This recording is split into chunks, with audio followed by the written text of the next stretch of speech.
ሰላም ሰላም እንዴት ናችሁ? እስኪ ዛሬ ስለዚህ ድንቅ አፕሊኬሽን ልንገራችሁ። አዲሱ በፓርቲ የሚከፍል አፕሊኬሽን ነው። ላይቭ ምናምን የሌለው ፓርቲ ላይ ብቻ በመቀመጥ ቻት ቦታ ላይ ብቻ ገብታችሁ በመቀመጥ እንደዚህ ቻት ቦታ ላይ ብቻ በመቀመጥ የሚከፍል አዲስ አፕሊኬሽን መጥቷል። እነ ፖፖ ላይ እነ ኒኪ ላይ ሰው የነበራችሁ ሰዎች ይሄ ለእናንተ ትልቅ አድቫንቴጅ ይሆናል። ይህ አፕሊኬሽን ምንድነው ለምትሉኝ አዲስ አፕሊኬሽን ነው። ቦሎዬ ይባላል። በፓርቲ ብቻ የሚከፍል አሪፍ ገራሚ አፕሊኬሽን መጥቷል ማለት ነው። ፓርቲ በመቀመጥ ለወንድም ለሴትም የሚከፍል አፕሊኬሽን መጥቶልናል ማለት ነው። ጠንክረን እዚህ ላይ አፕሊኬሽን ላይ ከሰራን አሪፍ ገቢ የምታገኙበት አፕሊኬሽን አዲስ መጥቷል ማለት ነው። በፓርቲ ብቻ የሚሰራ ላይቭ የሌለው የኤጀንሲ ኮሚሽኑ ደግሞ ከነ ፖፖ ከነ ኒኪ ከሁሉም የተሻለ የሚከፍል ማለት ነው። ያን ነገር ስላችሁ ደግሞ ማረጋገጫ ነው ማለት ነው። ይህ አፕሊኬሽን ከነሱ ተሻለ በምላችሁ ነገር በምን መሰላችሁ? የኤጀንሲ ኮሚሽን ክፍያው ላይ የጊፍት ሼር የሚባል ነገር አለው። ጊፍት ሼር ምንድነው ምናምን ለምትሉኝ ደግሞ ጊፍት ሼር ማለት የእናንተ ልጅ 20 ዳይመንድ ካለው ያንን 20 ዳይመንድ ከሰው ጋር ከተቀያየረ ጊፍት ይሰጠዋል። መጀመሪያ ጊፍት ሲሰጠው 20 ዳይመንድ ጊፍት ከተሰጠው 10 ሺህ ለእናንተ ያስብላችኋል የአፕሊኬሽን ማለት ነው። በዚህ ነገሩ ይለያል ማለት ነው። የአፕሊኬሽን ምንድነው የምንሰራው የሚለው ነገር ደግሞ እዚሁ ላይ ታስክ ቦታው ላይ ገብታችሁ ማየት ትችላላችሁ። ኖርማል ታስክ ቦታ አለው። ታስክ ቦታ ላይ ስትገቡ የምትሰሩት አንድ ስራ ነው። ሳላሪ ይባላል። ሳላሪውን መስራት ነው። በቃ እዚህ ላይ ተቀምጣችሁ ሳላሪውን ስትሰሩ በቀን 2500 በሰዓት እያደረገ 5000 ዳይመንድ በቀን ውስጥ ይሰጣችኋል ማለት ነው። ይህ አፕሊኬሽን አዲስ አፕሊኬሽን ነው።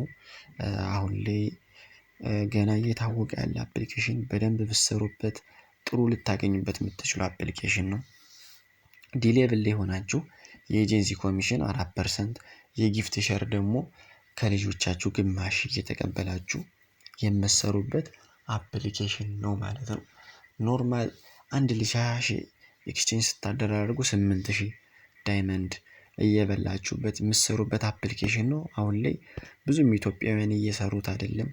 ገብተን የምንሰራበት እዚህ አፕሊኬሽን ላይ ብዙ ልንጠቀምበት የምንችል አፕሊኬሽን ነው። እንደ አዲስነቱም እንዳመጣቸውና እንደሚሰጠን ደግሞ እድሎች በፓርቲ ነው የምንሰራው። ላይቭ የለውም አያሰለችም። ላይቭ ደግሞ መግባት አለብኝ ለምትሉ ሰዎች ደግሞ ታለንቱ ካላችሁ ብቻ ነው የሚፈቀደው።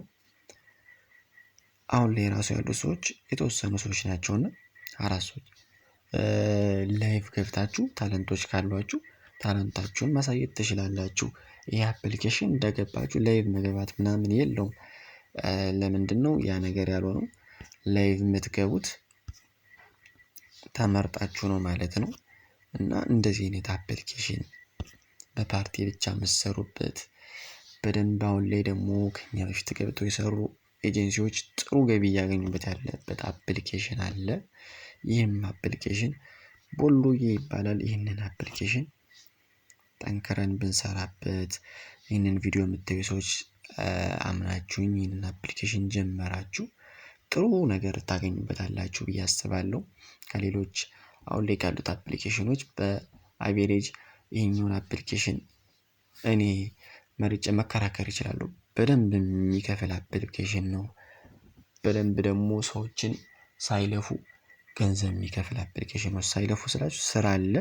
ስራው ግን ቀለል ባለ መንገድ ላይ እየተጓዛችሁ ቻት ላይ ነው የምትሰሩት ማለት ነው። እንደዚህ ማይሮም ውስጥ ገብቼ አሁን ላሳያችሁ ቻት ላይ ተቀምጣችሁ የምትሰሩት አፕሊኬሽን ላይቭ ማትገቡበት። አሁን እንደዚህ ገብቼ የቀን ሳላሪ መውሰድ እችላለሁ። ልጆችን ማስተማር እችላለሁ። ጋምብል ማድረግ ምናምን በቃ ይሄ አፕሊኬሽን ለተጠቀመበት ሰው ብዙ ሊጠቀምበት የሚችል ሌሎች አፕሊኬሽኖች ላይ ሰርተን የምናውቅ ሰዎች ከሆነ ደግሞ በደንብ ልትሰሩበት የምትችሉበት አፕሊኬሽን ነው። ያለው ነገር ይሄ ነው። ወደ ቀጣዮቹ ቪዲዮዎች ደግሞ አከፋፈቱን አሳያችኋለሁ። እንዴት ታስኮች እንደምትሰሩም ደግሞ ቀጣይ በፓርቶች እየከፋፈልኩ ቪዲዮዎችን እለቅላችኋለሁ። ያው አብረን እንሰራለን ማለት ነው። ይመቻችሁ።